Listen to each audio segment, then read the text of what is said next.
നമുക്ക് ആദർശിന്റെ നയനയുടെ ഇന്നത്തെ നല്ലൊരു കഥ കേട്ടാലോ? വീഡിയോ ഇഷ്ടപ്പെടുവാണെങ്കിൽ ഒന്ന് ലൈക്ക് ചെയ്ത് ഹൈപ്പ് ചെയ്യാൻ മറക്കരുത്. അതോടൊപ്പം തന്നെ ആദ്യമായി കാണുന്നവരാണെങ്കിൽ സബ്സ്ക്രൈബ് ചെയ്യാനും മറക്കരുത് കേട്ടോ. അങ്ങനെ രാവിലെ തന്നെ നയനയും നവ്യെ കാനികയും നന്ദുവും കൂടെ നടക്കാനായിട്ട് ഇറങ്ങി. കുറെ കാലങ്ങൾക്ക് മുമ്പ് അവരിങ്ങനെയൊക്കെ തന്നെയായിരുന്നു, രാവിലെ നടക്കാൻ ഇറങ്ങുമായിരുന്നു. അങ്ങനെ നടന്നുകൊണ്ടിരിക്കുന്ന സമയത്ത് നന്ദു പറഞ്ഞു, അമ്മ ചേച്ചിമാരുടെ കല്യാണത്തിന് മുമ്പ് ഇങ്ങനെയായിരുന്നു. ഏറ്റവും കൂടുതൽ നവ്യേച്ചിനെയായിരുന്നു ഒരുക്കി നടത്തിക്കൊണ്ടിരുന്നത്. കാരണം എന്തിനാന്ന് വെച്ചിട്ടുണ്ടെങ്കിൽ കോടീശ്വരന്മാരായ പയ്യന്മാരെ കണ്ടിട്ടുണ്ടെങ്കിൽ ഇഷ്ടപ്പെട്ടെന്നൊക്കെ വിചാരിച്ചോണ്ട്. അത് കേട്ടപ്പോൾ കന പറഞ്ഞു, ഇടി അതൊക്കെ മുമ്പ്, ഇപ്പോഴങ്ങനെയൊന്നും അല്ല ഞാനെന്ന് പറഞ്ഞു. എന്റെ പൊന്നെ, അതൊക്കെ ഒരു കാലം, എന്ത് രസമായിരുന്നല്ലേന്ന് പറഞ്ഞവര്. അത് ശരിയാ. അങ്ങനെ അവരോരോ തമാശകളൊക്കെ പറഞ്ഞ് നടന്നു വരുന്ന സമയത്ത് ഒരു ബൈക്ക് രണ്ട് ചെറുപ്പക്കാരന്മാരെ എന്നോട് പാസ് ചെയ്ത് പോവാണ്.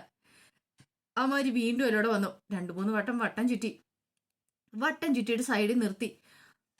അപ്പോഴേക്കും കനക പറഞ്ഞു, മോളെ ഇത്തിരി ഇങ്ങോട്ട് ഒതുങ്ങി നടക്കാൻ പറഞ്ഞു. പക്ഷെ അവന്മാർ ഒരിക്കലും ബൈക്കിൽ നിന്ന് അങ്ങോട്ട് ഇറങ്ങിയിട്ട് വന്നിട്ട് ഇങ്ങനെ നോക്കുന്നുണ്ട്. ഇനിയിപ്പോ നന്ദി ചോദിച്ചു, എന്താടാന്ന് ചോദിച്ചു. ഞങ്ങൾ ഇത്രമാത്രം മാറിയാണോ നടക്കുന്നത്? നിനക്കൊക്കെ വണ്ടിയും കൊണ്ട് പോകാൻ സ്ഥലമുണ്ടല്ലോ. ഓ, എന്നാലും അല്ല, എന്താ വണ്ടി നിർത്തി നോക്കിയെന്ന് ചോദിച്ചു. അല്ല, ഇത്ര കളർഫുള്ളായുള്ള 3-4 പേര് പോകുമ്പോ എങ്ങനെയാ ഞാൻ വണ്ടി ഓടിച്ചോണ്ട് പോകുന്നതെന്ന് ചോദിച്ചു. അതിൽ ഏറ്റവും കൂടുതൽ സുന്ദരിയായിട്ടുണ്ടായിരുന്ന കനകയായിരുന്നു. നല്ല ഭംഗിയുണ്ടായിരുന്നു കനകനെ കാണാനായിട്ട്. അപ്പോഴേക്കും നന്ദു പറഞ്ഞു, ആഹാ, അങ്ങനെയാണോ? നിനക്ക് പോകാൻ ബുദ്ധിമുട്ടല്ലേന്ന് ചോദിച്ചു. അല്ല പിന്നെ എന്ന് പറഞ്ഞു. ആ സമയം കനക പറഞ്ഞു, എങ്കിൽ പിന്നെ മോളെ അവനെ ഒന്ന് പരിചയപ്പെട്ട് കളഞ്ഞേക്കാന്ന് പറഞ്ഞു. നന്ദു പെട്ടെന്ന് ഫോൺ നയനയുടെ കയ്യിലേക്ക് കൊടുത്തു.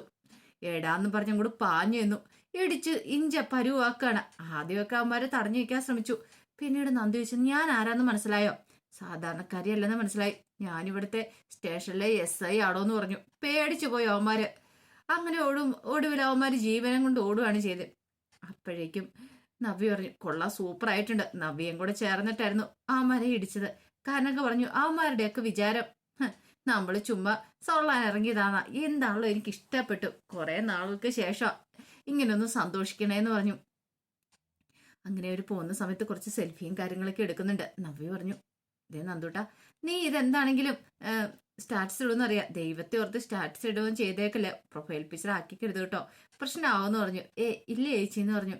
അങ്ങനെ പിന്നീട് കുറച്ച് തമാശകൾ പറഞ്ഞു കഴിയുമ്പോഴത്തേനും നയനയ്ക്ക് പെട്ടെന്ന് വിക്കുവാണ്. കാരണം ചിരിച്ച് വിക്കി പോയി കഴിഞ്ഞപ്പോഴത്തേനും നന്ദു പറഞ്ഞു, ഇതേ അമ്മ ഇങ്ങനത്തെ തമാശകളൊന്നും പറയരുത്, പിത്തിന്റെ കണ്ടില്ലെന്ന് ചോദിച്ചു. കനകയും പേടിച്ചു പോയി. ഒരു കാര്യം ചെയ്യാം, ഇവിടെ ഇച്ചിരി സമയം ഇരുന്നിട്ട് പോയാൽ മതി എന്ന് പറഞ്ഞു. അപ്പൊ ഒരു പാർക്കിന്റെ എല്ലോടായിരുന്നു അവർ നടക്കാൻ പോയത്. ഇവിടെ ഇരിക്കാന്നും പറഞ്ഞുകൊണ്ട് അവരെന്ത് ചെയ്തു, അവിടെ പോയി ഇരിക്കുവാണ്. അങ്ങനെ അവരവിടെ ഇരിക്കുമ്പോഴാണ് ആ കാഴ്ച കാണുന്നത്. പെട്ടെന്ന് തന്നെ നന്ദു പറഞ്ഞു, തെങ്ങ് നോക്കുന്ന അഭ്യേച്ചി, അത് അഭി നാഗേന്ദ്രനും ആണല്ലോ എന്ന് പറഞ്ഞു. ശരിയാണല്ലോ, അത് കൊള്ളാലോ എന്ന് പറഞ്ഞു. നയന പറഞ്ഞു, ആരും കാണത്തില്ലെന്ന് ഓർത്തണം നമ്മൾ രാവിലെ ഇങ്ങോട്ടേക്ക് വന്നാ. ഇത് കേട്ട് കഴിഞ്ഞപ്പോഴത്തേനും നന്ദു പറഞ്ഞു, അവരും അങ്ങനെ വിചാരിച്ചുകൊണ്ടായിരിക്കും ഇങ്ങോട്ടേക്ക് വന്നിട്ടുണ്ടായിരിക്കുന്നത്. നവ്യ പറഞ്ഞു, ഇനിയിപ്പം നമ്മൾ എന്ത് ചെയ്യും, നമുക്ക് പോകണമെങ്കിൽ അവിടെ നിന്ന് മാറാതെ പോകാൻ പറ്റില്ലല്ലോ എന്ന് പറഞ്ഞു. അത് ശരിയാ. കന പറഞ്ഞു, ഇനിയിപ്പോൾ എന്ത് ചെയ്യും മോളെ, പ്രശ്നമാവോന്ന് ചോദിച്ചു. അതിനൊക്കെ ഒരു വഴിയുണ്ടെന്ന് നവ്യ പറഞ്ഞു. ഒരു കാര്യം ചെയ്യാം, അഭി വന്നിരിക്കുന്ന എന്റെ അമ്മായിമ്മ അറിയാതെ ആയിരിക്കും വന്നിരിക്കുന്നത്. അങ്ങനെയാണെങ്കിൽ അമ്മായിമ്മയെ വിളിച്ച് കാര്യം പറഞ്ഞ അതോടുകൂടി കാര്യം തീരുമെന്ന് പറഞ്ഞു. അല്ല, മോള് വിളിക്കാൻ പോകണം, ഞാനോ? നമിതയെ വിളിച്ച് ഇപ്പൊ തന്നെ ഞാൻ കാര്യം പറയാം. നമിത അത് വേണ്ടതുപോലെ കൈകാര്യം ചെയ്തോളും. അപ്പൊ പിന്നെ കാര്യങ്ങളൊക്കെ കുറച്ചുകൂടെ എളുപ്പമായിരിക്കും എന്ന് പറഞ്ഞു. അങ്ങനെ എന്താണെങ്കിലും വെറുതെ വിടാൻ പോകുന്നില്ല. നന്ദു പറഞ്ഞു, മിക്കവാറും പുതിയ പ്ലാനിങ്ങും കാര്യങ്ങളൊക്കെ നടത്തുന്നതായിരിക്കും. അല്ല, ഇവർ തമ്മിൽ കാണല്ലെന്നല്ലേ അപ്പച്ചി പറഞ്ഞെന്ന് ചോദിച്ചു. ഇത് കേട്ട് ഇനിയിപ്പൊ നവി പറഞ്ഞു, അങ്ങനെയൊക്കെ പറഞ്ഞു, പക്ഷേ എങ്കിൽ അബിയുടെ സ്വഭാവം അറിയാലോ, അബിക്ക് അവന്റെ അച്ഛനെ എന്തായാലും കാണാതിരിക്കാൻ പറ്റില്ല എന്ന് പറഞ്ഞു.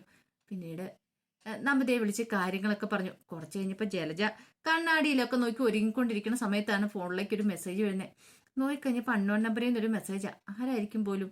അങ്ങനെ മെസ്സേജ് നോക്കിക്കഴിഞ്ഞപ്പോഴത്തേനുമാണ് അതിനകത്ത് എഴുതിയിരിക്കുന്നത്, ഞാൻ ആരാണ് എന്താണെന്ന് നിങ്ങൾ അറിയണ്ട, നിങ്ങളുടെ മകൻ അബി വെള്ളായനിക്കരത്തുള്ളൊരു പാർക്കില് നാഗേന്ദ്രനുമായിട്ട് സംസാരിച്ചുകൊണ്ട് നിൽക്കുന്നുണ്ടെന്ന് ഒരു മെസ്സേജ്. ഇതാരാ പോലും, ഒന്നും അറിയത്തില്ലോ, ചിലപ്പോൾ പറ്റിക്കാൻ വേണ്ടിയിട്ടാണോ? എന്താണെങ്കിലും ഒന്ന് പോയി നോക്കുക തന്നെ എന്ന് ജലജ തീരുമാനിച്ചു. അങ്ങനെ ഒടുവിൽ ജലജ പുറപ്പെടുവാണ്. ഇതേ സമയത്ത് നാഗേന്ദ്രൻ അബിയോട് പറഞ്ഞു, ഞാൻ ഇങ്ങോട്ടേക്ക് വന്ന എന്തിനാണെന്നറിയാലോ, അനന്തപുരിക്കാരോട് പ്രതികാരം ചെയ്യാൻ വേണ്ടിയിട്ടാ, അത് ചെയ്യാതിരിക്കാൻ എനിക്ക് പറ്റില്ല എന്ന് പറഞ്ഞു. അപ്പോഴേക്കും അബി പറഞ്ഞു, അച്ഛാ, വീട്ടിലാണെങ്കിൽ എനിക്കൊരു മനസ്സമാധാനമില്ല. ഇന്നലെയാണെങ്കിൽ ഒരു കാര്യമില്ലാതെയാണ് അമ്മാവൻ എന്നെ തല്ലിയത്. എന്തിനാന്ന് പോലും അറിയത്തില്ല. അവൻ തല്ലൂടാ, അവന് തല്ലാതിരിക്കാൻ പറ്റില്ല. അവന് പേടി കാണും, അതുകൊണ്ടാണ് അവൻ തല്ലിയെന്ന് പറഞ്ഞു. ഈ സമയത്ത് നയന നവിയോട് പറഞ്ഞു, അല്ല നവ്യേച്ചി, മെസ്സേജ് അയച്ചിട്ട് കുറെ സമയമല്ലേ നമിതയ്ക്ക്, എന്നിട്ട് ഇതുവരെയായിട്ട് അപ്പച്ചി എത്തിയില്ലോ എന്ന് പറഞ്ഞു. അതാ ഞാനും ആലോചിക്കുന്നേ, ഇനിയിപ്പൊ നവിത പറഞ്ഞു കാണത്തില്ലേ എന്നോർത്തു. അപ്പോഴേക്കും ഒരു കാർ അങ്ങോട്ട് വന്നു നിന്നു. ജലജ അതിനകത്തുനിന്ന് ഇറങ്ങണം. ദേ വന്നു കഴിഞ്ഞ ആളെന്ന് പറഞ്ഞു. അങ്ങനെ ജലജ അങ്ങോട്ട് വന്നിറങ്ങുമ്പോഴത്തേനും അബി ഒരു ഞെട്ടലോട് കൂടിയിട്ടാണ് നോക്കുന്നത്. പെട്ടെന്ന് ജലജ അങ്ങോട്ട് പാഞ്ഞു വന്നിട്ട് അബിയോട് ചോദിച്ചു, എടാ നീ ആരോട് ചോദിച്ചിട്ടാണ് ഇയാളെ കാണാൻ വന്നത്? നിന്നോട് ഞാൻ പറഞ്ഞിട്ടുള്ളല്ലേ ഇയാളെ കാണാൻ വരുന്ന. എന്തിന്റെ പേരിലടാ നീ ഇയാളെ കാണാൻ വന്നേന്നൊക്കെ പറഞ്ഞ് ദേഷ്യപ്പെടുവാണ്. അത് കേട്ട് കഴിഞ്ഞപ്പോ നാഗേന്ദ്രൻ പറഞ്ഞു, അവൻ എന്നെ കാണാൻ വരുന്നതിന് നീ എന്തിനാണ് വിലക്കുന്നേ? അത് കേട്ടതും ജലജ പറഞ്ഞു, അതിന് നീയും ഇയാളും തമ്മിൽ എന്തു ബന്ധം ഉള്ളതെന്നൊക്കെ ചോദിച്ചു. നിനക്ക് ബന്ധം എന്താണെന്ന് അറിയത്തില്ലല്ലേ ജലജ, ശരിക്കും ഒന്ന് ആലോചിച്ച് നോക്കാൻ പറഞ്ഞു. അപ്പോഴേക്കും ജലജ പറഞ്ഞു, ഒരു കാര്യം ഞാൻ പറഞ്ഞേക്കാം, എന്റെ മോനെ ഇനി കാണാൻ ശ്രമിച്ചാ ഉണ്ടല്ലോ ഞാൻ വെറുതെ ഇരിക്കില്ല എന്ന് പറഞ്ഞു. എന്താ ജലജ, നിനക്ക് പേടിയുണ്ടോന്ന് ചോദിച്ചു. നിന്റെ മകനോട് ഞാൻ സത്യങ്ങളൊക്കെ വിളിച്ചു പറയുന്ന, നിനക്ക് പേടി കാണൂല്ലേ?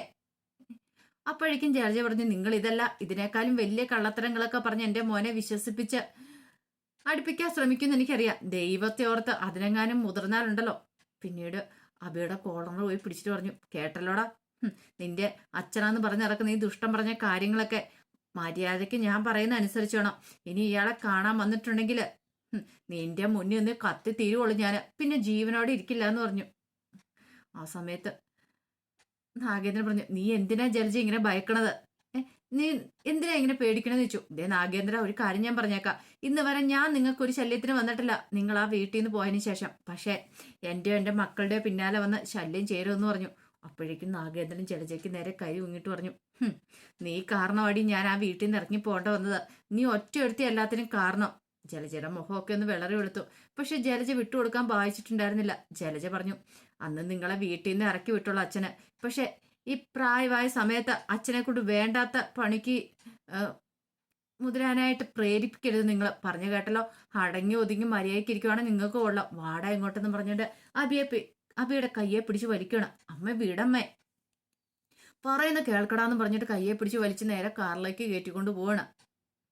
ഈ കാഴ്ച കണ്ടു കഴിഞ്ഞപ്പോൾ നവി പറഞ്ഞു, എനിക്ക് ഇഷ്ടപ്പെട്ടു. എന്താണെങ്കിലും ഇങ്ങനെ ഒരു സുന്ദരമായ കാഴ്ച കാണാൻ പറ്റില്ലോ, ഇതിന്റെ ക്രെഡിറ്റ് മൊത്തം അമ്മയ്ക്കാ. നടക്കാൻ വരാന്ന് പറഞ്ഞ അമ്മയല്ലേ? അത് ശരിയാ. ഇപ്പൊ കണ്ടില്ലേ ജലജയുടെ, അതുപോലെ തന്നെ അബിയുടെ, നാഗേന്ദ്രന്റെ എല്ലാവരുടെയും മനസ്സമാധാനം പോയത്. നയന പറഞ്ഞു, അവരുടെ മനസ്സമാധാനക്കേണ്ട കാര്യം എന്താന്ന് ആദർശനും ഞാനും ഒക്കെ അന്വേഷിച്ചുകൊണ്ടിരിക്കുക. അധികം വൈകാതെ അതിനുള്ള ഉത്തരം കിട്ടും. എന്തുകൊണ്ടാണ് അവ ഇങ്ങനെ പേടിക്കണേന്നുള്ള കാര്യങ്ങളൊക്കെ, ആ സത്യങ്ങളൊക്കെ തിരിച്ചറിയാനായിട്ട് ഇനി അധിക ദിവസമൊന്നും ഇല്ലാന്ന് പറഞ്ഞു. കുറച്ച് കഴിഞ്ഞപ്പോൾ അഭിയം കൊണ്ട് ജലജ വന്ന് ഇറങ്ങുമ്പോഴത്തേനും അവന്തിക ദേവേനയും കൂടെ അങ്ങോട്ട് ഇറങ്ങി ചെല്ലുവാണ്. കേറി പോടാന്ന് പറഞ്ഞുകൊണ്ട് അഭിയെ പിടിച്ചങ്ങ് തള്ളിയിട്ട് അടിക്കാനായിട്ട് ഒരുങ്ങണം. അപ്പോഴേക്കും ദേവേന ചോദിച്ചു, എന്താ ജലജ കാര്യം എന്താ? എന്തേ ഇവൻ ആ നാഗേന്ദ്രനെ കാണാൻ പോയിരിക്കുമായിരുന്നു. എനിക്കൊരു മെസ്സേജ് വന്നു, ഒരു അജ്ഞാത മെസ്സേജ്. ഇവൻ നാഗേന്ദ്രനുമായിട്ട് സംസാരിക്കുന്നുണ്ടെന്ന്. അതറിഞ്ഞിട്ട് ഞാൻ അവിടേക്ക് ചെന്ന് കഴിഞ്ഞപ്പോൾ രണ്ടുപേരും കൂടെ സംസാരിച്ചിരിക്കുന്നുണ്ടായിരുന്നു. അവന്തികയുടെ മുഖമൊക്കെ അങ്ങോട്ട് മാറി. ഇവനോട് എത്ര വട്ടം ഞാൻ പറഞ്ഞ അയാളെ കാണാൻ പോരുന്ന്, അയാളെപ്പോലെ ദുഷ്ടനെ കാണാൻ പോരുന്ന്, എന്നിട്ട് നീ എന്തിനാടാ പോയതെന്ന് ചോദിച്ചോണ്ട് ജലജ അടിക്കാൻ ചെല്ലുവാണ്. അപ്പോഴേക്കും അഭി പറഞ്ഞു, അമ്മേ എനിക്ക് ഈ വീട്ടിൽ എന്തെങ്കിലും സ്ഥാനമുണ്ടോ? എന്നേക്കാൾ താഴെയുള്ള എനിക്ക് കമ്പനിയുടെ MD സ്ഥാനം വരെ കൊടുത്തു. പക്ഷേങ്കിൽ എനിക്കോ എന്തെങ്കിലും സ്ഥാനം കിട്ടിയോ? ഒരു സ്ഥാനമില്ല. ഞാനിവിടെ ഒന്നും അല്ലാതായി തീർന്നു. കമ്പനിയിൽ നിന്ന് പോലും എന്നെ പുറത്താക്കി. അപ്പൊ പിന്നെ ഞാൻ എന്താ ചെയ്യണ്ടേ? എടാ എന്നും പറഞ്ഞോണ്ട് അവിടേക്ക് പോകുമായിരുന്നോ ചെയ്യണ്ടേ? ആ ദുഷ്ടനെ കുറിച്ച് നിനക്ക് അറിയത്തില്ലാത്തോണ്ടാ. ഇത് കേട്ടപ്പോ ദേവേനി പറഞ്ഞു, ഇതെങ്ങാനും നിന്റെ മുത്തശ്ശൻ അറിയണം. അറിയട്ടെ എടുത്തി, എന്താണെങ്കിലും ഇത് പറയുക തന്നെ വേണം. വെറുതെ ഇരുന്നിട്ട് കാര്യമില്ല. ഈ കാര്യം മുമ്പ് നേരത്തെ അറിഞ്ഞിട്ട് അജയേട്ടൻ ഇവനെ തല്ലിയതല്ലേ? കാരണം അയാളെ കാണാൻ പോകുന്ന കുടുംബത്തിൽ ആർക്കും ഇഷ്ടമില്ല. അജയേട്ടനോടും അതുപോലെ തന്നെ ജയേട്ടനോടും എല്ലാവരോടും ഈ കാര്യങ്ങൾ പറയണം, ഇവൻ കാണാൻ പോയ കാര്യങ്ങളൊക്കെ. എടാ ഒരു കാര്യം ഞാൻ പറഞ്ഞേക്കാം, ഇനി അയാളെ കാണാൻ പോയെന്ന് ഞാൻ അറിഞ്ഞിട്ടുണ്ടെങ്കിൽ നിന്നെ പച്ചയ്ക്ക് എത്തിക്കുള്ളൂ. പിന്നെ നീ ഇനി അയാളുമായിട്ട് കൂട്ടുവിടാൻ പോവാണെങ്കിൽ ആ വഴിക്ക് പോയിക്കോണം. പിന്നെ ഇങ്ങോട്ടേക്ക് തിരിഞ്ഞു കയറിയേക്കരുത്. നിനക്കൊരമ്മയില്ല, ഈ കുടുംബം ഇല്ലെന്ന് കരുതിയേക്കണം. ഇത്രയും കാലം അയാളല്ല നിന്നെ നോക്കി വളർത്തി വലുതാക്കി ഇവിടം വരെ എത്തിച്ചേ, അറിയാലോ. അത് കേട്ടുകഴിഞ്ഞപ്പോൾ അഭിയൊന്നും മിണ്ടാ നിൽക്കണം. അപ്പോഴേക്കും പറഞ്ഞ് കയറിപ്പോടാവത്ത്, അവൻ നോക്കി നിൽക്കുന്ന കണ്ടില്ലെന്ന് പറഞ്ഞ് പിടിച്ചൊരു തള്ളും കൂടെ കൊടുത്തു. അങ്ങനെ അഭി അങ്ങോട്ട് കയറിപ്പോയി. ദേവേനെ പറഞ്ഞു, അവനെ കമ്പനിയിൽ നിന്ന് പുറത്താക്കിയത് എന്തുകൊണ്ടാന്ന് നിനക്കറിയാലോ ജലജ, അവന്റെ കയ്യിലിരിപ്പം കൊണ്ടാ. അപ്പോഴേക്കും അവന്തികയോട് ചോദിച്ചു, മോളെ നീ എങ്ങാനും അവനെ കാണാൻ പോകുന്നുണ്ടോ? അമ്മ എന്താ അമ്മ ഇങ്ങനെ പറയണേ? എനിക്ക് ആരാ എന്താന്ന് പോലും അറിയത്തില്ല, എൻ്റെ അച്ഛൻ മുഖം പോലും അറിയില്ല എന്ന് പറഞ്ഞു. കാണാൻ പോയെന്ന് അറിഞ്ഞു കഴിഞ്ഞിട്ടുണ്ടെങ്കിൽ. അപ്പോഴേക്കും ദേവേനി അവന്തിയെ ചേർത്ത് പിടിച്ചിട്ട് പറഞ്ഞു, നീ എന്തിനാ ജലജ ഇവളെ കുറ്റപ്പെടുത്തുന്നേ? ഇവള് പാവാ, ഇവളെ കുറ്റപ്പെടുത്തേണ്ട കാര്യമൊന്നും ഇല്ലാന്ന് പറഞ്ഞു. ദേവേനി അകത്തേക്ക് കയറിപ്പോയി. ജലജ അവന്തിക എന്ന് രൂക്ഷമായിട്ട് നോക്കിയിട്ട് ജലജയും കൂടെ കയറി പോയി കഴിഞ്ഞപ്പം അവന്തിക്ക് ആകെപ്പാടെ ടെൻഷനായി. അമ്മ ഇത്രമാത്രം രോഷാകുലയാകുന്ന എന്തിനാന്ന് അവന്തിക്ക് മനസ്സിലായില്ല. പിന്നീട് കനക ഗോവിന്ദനോട് പറഞ്ഞു, ഗോവിന്ദേട്ട ഇപ്പൊ കാര്യങ്ങളൊക്കെ ഏകദേശം ഓക്കെ, മക്കളെല്ലാരും കൂടെ ഒന്നിച്ചു, എന്തൊരു സന്തോഷമല്ലേ. ഇനിയിപ്പം നന്ദൂട്ടന്റെ കാര്യം കൂടെ കഴിഞ്ഞാൽ പിന്നെ നമുക്ക് സമാധാനമായിട്ട് എവിടെയെങ്കിലും ഇരിക്കാം. അത് ശരിയാ. അപ്പോഴും കനക പറഞ്ഞു, എനിക്ക് നല്ല പേടിയുണ്ട് ഗോവിന്ദേട്ട. അതെന്താ? അല്ല ഇപ്പം നവ്യയും നയനയും പോലും നന്ദൂട്ടനെ സപ്പോർട്ട് ചെയ്യുന്നുണ്ടോന്ന്. അങ്ങനെ പറഞ്ഞോ? അങ്ങനെ എനിക്ക് തോന്നിയിട്ടുണ്ട്. അതുകൊണ്ട് എത്രയും പെട്ടെന്ന് തന്നെ നവീനുമായിട്ടുള്ള വിവാഹം നടത്തണമെന്ന് പറഞ്ഞു. അപ്പോഴേക്കും നവ്യ അവരൊക്കെ ഒരുങ്ങി വരുവാണ്. നവ്യ വന്നു കഴിഞ്ഞപ്പോഴത്തേനും ഖന പറഞ്ഞു, മോളെ നീ പോവാൻ ഇറങ്ങുവാണോ? അതേ അമ്മേ. അപ്പൊ എനിക്ക് തന്ന സമയപരിധി ഏകദേശം കഴിഞ്ഞു. ഇനിയിപ്പോൾ അവന് സംശയങ്ങളൊന്നും തോന്നി തുടങ്ങുന്നതിന് മുമ്പ് അവിടേക്ക് എത്തണമെന്ന് പറഞ്ഞു. പിന്നെ അമ്മയ്ക്ക് അറിയാലോ എൻ്റെ കാര്യങ്ങളൊക്കെ. അമ്മ ഇനി വിഷമിക്കൊന്നും വേണ്ട കേട്ടോ എന്ന് പറഞ്ഞു. എന്താണെങ്കിലും അബിയുടെ കാര്യത്തിൽ അധികം വൈകാതെ ഞാനൊരു തീരുമാനം എടുക്കും. എൻ്റെ മോളെ, എന്നാലും നിന്റെ ജീവിതം ഇങ്ങനെയായി പോയല്ലോ. നീ സന്തോഷത്തോടെ ജീവിക്കുന്ന കാണാനായിരുന്നു ഞങ്ങൾ ആഗ്രഹിച്ചേ. സാരമില്ലമ്മേ. അപ്പോഴേക്കും മോൻ കരച്ചിൽ തുടങ്ങി. എങ്കിൽ പിന്നെ ഞങ്ങൾ ഇറങ്ങട്ടെ എന്ന് പറഞ്ഞു. അങ്ങനെ നവ്യ ഇങ്ങോട്ട് ഇറങ്ങി. ആ സമയത്ത് നയന പറഞ്ഞു, പാവം നവ്യേച്ചി എന്ന് പറഞ്ഞു. അതെ, എന്ത് ചെയ്യാൻ പറ്റും, അവളുടെ ജീവിതം ഇങ്ങനെയായി പോയല്ലോ എന്നൊക്കെ ഓർത്തിട്ട് കനയ്ക്കും ഗോവിന്ദനും ഒക്കെ നല്ല ടെൻഷൻ ഉണ്ടായിരുന്നു. പിന്നീട് കുറച്ച് കഴിഞ്ഞപ്പോഴത്തേനും മുത്തശ്ശന് ഹാളിലിരിക്കുന്ന സമയത്ത് മുത്തശ്ശൻ്റെ അടുത്ത് വന്ന് ദേവേനി സംസാരിക്കുകയാണ്. അപ്പം നവ്യായിരുന്നു പ്രധാന സംസാര വിഷയം. എന്നാലും നവ്യക്ക് ഇത്ര പെട്ടെന്ന് ഇങ്ങനെ മാറ്റം ഉണ്ടാകും നമ്മൾ ആരെങ്കിലും പ്രതീക്ഷിച്ചു വെച്ചാ അത് ശരിയാ. ശരിക്കും പറഞ്ഞിട്ടുണ്ടെങ്കിൽ നവ്യ എത്രമാത്രം കുറ്റപ്പെടുത്തിയിട്ടുണ്ട്. അതെ, ഞാനാണെങ്കിൽ ശരി കുറെ കുറ്റപ്പെടുത്തലുകളൊക്കെ നടത്തിയിട്ടുണ്ട്. അന്നൊന്നും പക്ഷെ നവ്യ ഒന്നും തുറന്നു പറഞ്ഞിട്ടില്ലായിരുന്നെന്ന് ദേവേനി പറഞ്ഞു. അവൾ അതൊക്കെ പറയുമായിരുന്നെങ്കിൽ അവൾക്ക് അങ്ങനെ പറയാൻ പറ്റുമോ ദേവേനി? അവൾ പ്രതികാര ചിന്തയോടുകൂടി നടക്കുമായിരുന്നല്ലോ അബിയോട്. ഇപ്പം ഏഞ്ചുള്ളിൽ അവള് ജോലിക്ക് പോകുന്നുണ്ട്. ദേവേനി പറഞ്ഞു, അധിക നാളൊന്നും അവള് പോകുന്നു തോന്നില്ല. അവിടുത്തെ ജോലി എന്താണെങ്കിലും വേണ്ടെന്ന് വെക്കും. പക്ഷെ അതിനു മുമ്പ് അബിയോടുള്ള പ്രതികാരം തീർത്തിട്ട് അവൾ എന്താണെങ്കിലും പോരത്തുള്ളെന്ന് പറഞ്ഞു അവിടുന്ന്. അപ്പോഴേക്കും ഒരു കാർ വന്നു നിന്നു. അതിനകത്തുനിന്ന് അബിയും മോനും കൂടെ ഇറങ്ങി. അങ്ങനെ വന്നു കഴിഞ്ഞപ്പോഴത്തേന് ദേവേനി പെട്ടെന്ന് മോനെ എടുത്ത് കൊഞ്ചിക്കുകയാണ്. അപ്പോഴേക്കും മുത്തശ്ശൻ ചോദിച്ചു, എങ്ങനെയുണ്ടായിരുന്നു വീട്ടിൽ പോയിട്ടോ? സന്തോഷമായിരുന്നു മുത്തശ്ശ, കുറെ നാളുകൾക്ക് ശേഷം എല്ലാവരും കൂടെ സന്തോഷമായിട്ട് കഴിഞ്ഞെന്ന് പറഞ്ഞു. മുത്തശ്ശൻ പറഞ്ഞു, കുറച്ച് പണവും കാര്യങ്ങളൊന്നും അല്ല പ്രധാനം, ഇതുപോലെയുള്ള കുറച്ച് സന്തോഷ നിമിഷങ്ങളാ. അതെ, മോള് വിഷമിക്കൊന്നും വേണ്ട കേട്ടോ. നിന്റെ ജീവിതം ഇങ്ങനെ ആയാലും എന്നോർത്ത് സങ്കടപ്പെടുകയൊന്നും വേണ്ട. ഞങ്ങളൊക്കെ ഇല്ലേ, നിനക്ക് ആ ഒരു കാര്യത്തിന് ഒരു ബുദ്ധിമുട്ടും വേണ്ട. നിന്റെ എല്ലാ കാര്യങ്ങളും ഞങ്ങൾ നോക്കിക്കോളാം. നിനക്ക് വന്ന കുറവുകളൊക്കെ ഞങ്ങളായിട്ട് നികത്തിക്കോളാം എന്ന് പറഞ്ഞ് നവ്യക്ക് ഉറപ്പ് കൊടുക്കുകയാണ് മൂർത്തി മുത്തശ്ശൻ. അപ്പൊ അതിന്റെ കഥകളൊക്കെയാണ് നമ്മൾ കാണുന്നത്. ഇതിന്റെ ബാക്കി വിശേഷങ്ങളുമായിട്ട് വൈകുന്നേരത്തെ പ്രമോയി വരാട്ടോ. ഒരിക്കൽ കൂടി എല്ലാവർക്കും ശുഭദിനം നേർന്നുകൊണ്ട് നിർത്തുന്നു.